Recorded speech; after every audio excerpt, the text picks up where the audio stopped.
आप देख रहे हैं सुनील श्रीवास्तव के साथ हिंदी स्टोरी। अच्छी लगा करे तो सब्सक्राइब कर लिया करो। बहुत पुरानी बात है, कहीं दूर देश में सिंड्रेला नाम की सुंदर लड़की रहती थी। सुंदर होने के साथ साथ सिंड्रेला बहुत समझदार और दयालु भी थी। सिंड्रेला की माँ बचपन में ही गुजर गई थी। माँ के गुजरने के बाद सिंड्रेला के पिता ने दूसरी शादी कर ली थी। अब वह अपने पिता, सौतेली माँ और दो सौतेली बहनों के साथ रहा करती थी। सौतेली माँ और बहनों को सिंड्रेला बिल्कुल पसंद नहीं थी। उसकी सुंदरता और समझदारी से वे तीनों हमेशा जलती थीं, क्योंकि उसकी दोनों सौतेली बहनों के पास न अच्छी शक्ल थी और न ही अक्ल।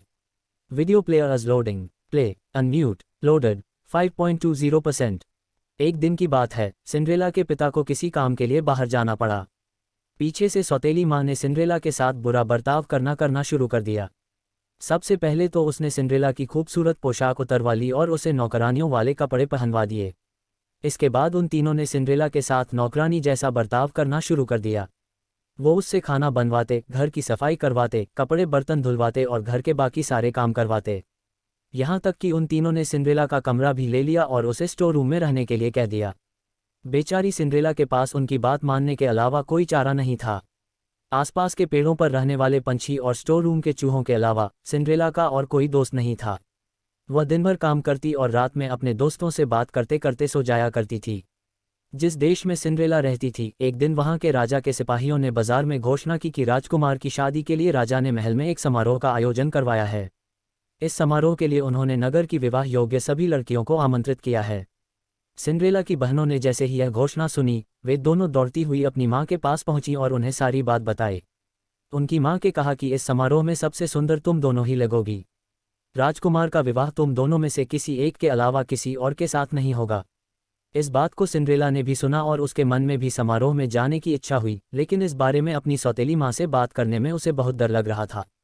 उसकी सौतेली माँ और बहनें समारोह में जाने की तैयारी करने लगीं। उन्होंने नए कपड़े सिलवा लिए और नए जूते भी खरीद लिए। वो दोनों हर रोज इस बात का अभ्यास करती थीं कि जब वो राजकुमार से मिलेंगी तो क्या बात करेंगी और कैसे बात करेंगी। आखिरकार समारोह का दिन आ ही गया। दोनों बहनें समारोह में जाने के लिए बहुत उत्साहित थीं। उन दोनों ने सुबह से ही समारोह में जाने की तैयारी शुरू कर दी थी। सिंड्रेला ने भी अपनी दोनों बहनों की मदद की। अपनी बहनों को पूरी तरह तैयार करने के बाद सिंड्रेला ने बहुत हिम्मत जुटाई और अपनी सौतेली माँ से पूछा कि माँ, अब मैं भी विवाह योग्य हो गई हूँ, क्या मैं भी समारोह में जा सकती हूँ।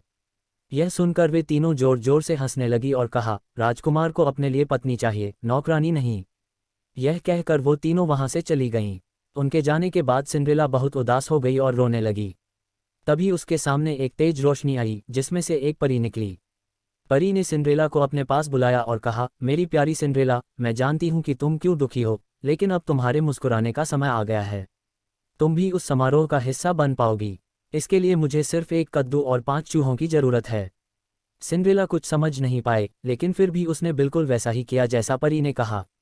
वह दौड़ती हुई किचन में गई और एक बड़ा सा कद्दू उठा लाए। उसके बाद वह स्टोर रूम में गई और अपने मित्र चूहों को ले आई। सब कुछ मिल जाने के बाद परी ने अपनी जादुई छड़ी को घुमाया और कद्दू को एक बगी में बदल दिया। फिर वह चूहों की तरफ मुड़ी। उसने 4 चूहों को खूबसूरत सफ़ेद घोड़ों और एक चूहे को बगी चलाने वाला बना दिया। यह सब देखकर सिंड्रेला को अपनी आंखों पर विश्वास नहीं हुआ। इससे पहले कि वह कुछ पूछ पाती, परी ने अपनी छड़ी घुमाई और सिंड्रेला को एक खूबसूरत राजकुमारी की तरह सजा दिया। उसके शरीर पर एक बहुत सुंदर गाउन था और पैरों में चमचमाते जूते। वह समारोह में जाने के लिए पूरी तरह तैयार थी और इस खुशी से वह फूली नहीं समा रही थी। परी ने सिंड्रेला से कहा, अब तुम समारोह में जाने के लिए पूरी तरह तैयार हो, लेकिन ध्यान रखना रात को 12 बजे से पहले तुम्हें घर पहुंचना होगा, क्योंकि 12 बजे के बाद जादू का असर खत्म हो जाएगा और तुम अपने असली रूप में आ जाओगी। सिंड्रेला ने परी को धन्यवाद कहा और बगी में बैठकर महल की ओर निकल पड़ी। जैसे ही सिंड्रेला महल पहुंची, सबकी नज़र उस पर आ टिकी। उसकी सौतेली माँ और बहनें भी वहीं थीं, लेकिन वह इतनी खूबसूरत लग रही थी कि वे तीनों भी उसे पहचान नहीं पाए। तभी सिंड्रेला ने देखा कि राजकुमार सीढ़ियों से उतरते हुए नीचे आ रहे हैं।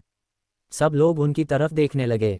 जैसे ही राजकुमार की नज़र सिंड्रेला पर पड़ी, वे उसे देखते ही रह गए।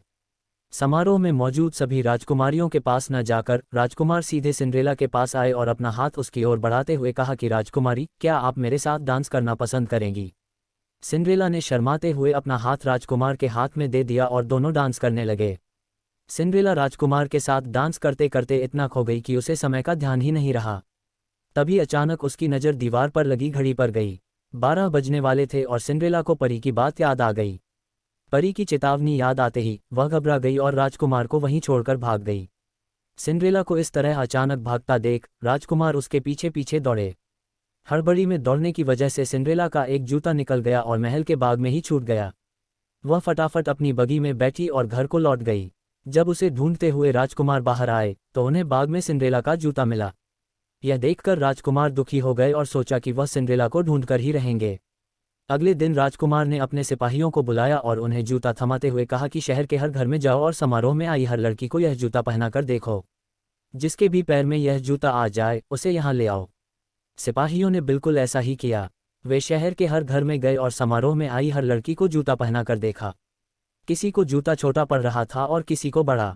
सारा शहर घूमने के बाद आखिर में सिपाही सिंड्रेला के घर पहुंचे। जैसे ही सिंड्रेला ने सिपाहियों को देखा तो वह समझ गई कि ये राजकुमार के कहने पर आए हैं और वह खुशी से दरवाजे की तरफ दौड़ी। उसी समय उसकी सौतेली माँ ने उसका रास्ता रोक लिया। सौतेली माँ ने सिंड्रेला से पूछा, तुम कहाँ चली? सिपाही उस लड़की के लिए आए हैं जो कल रात समारोह में थी। तुम तो कल आई ही नहीं थी, तो तुम नीचे जाकर क्या करोगी? ऐसा कहकर उन्होंने सिंड्रेला को स्टोर रूम में बंद कर दिया और चाबी अपनी जेब में रख ली। जब सिपाही जूता लेकर घर में आए तो उसकी दोनों बहनों ने उस जूते को पहनने की कोशिश की, लेकिन वो दोनों नाकाम रहीं। वहीं निराश होकर सिंड्रेला रोने लगी। उसे रोता देख उसके चूहे मित्र को एक उपाय सूझा। दरवाजे के नीचे से निकलकर वह दौड़ते हुए नीचे गया और चुपके से सौतेली माँ की जेब से चाबी निकाल लाया और सिंड्रेला को दे दी। चाबी मिलते ही सिंड्रेला ने दरवाजा खोला और दौड़ती हुई नीचे गई। सिपाही महल की ओर लौट ही रहे थे कि तभी उन्हें सिंड्रेला की आवाज़ आई, मुझे भी जूता पहनकर देखना है। यह सुनकर सौतेली माँ और बहनें हंसने लगीं, लेकिन सिपाही ने सिंड्रेला को भी जूता पहनने का मौका दिया। जैसे ही उसने पैर जूते में डाला वह आसानी से उसके पैर में आ गया। यह देखकर सभी चौंक गए और सिपाही ने सिंड्रेला से पूछा, क्या यह जूता आपका है? इस पर सिंड्रेला ने हाँ में अपना सिर हिलाया। सिपाही सिंड्रेला को बगी में बिठाकर महल ले गए, जहाँ उसे देखकर राजकुमार बहुत खुश हुए।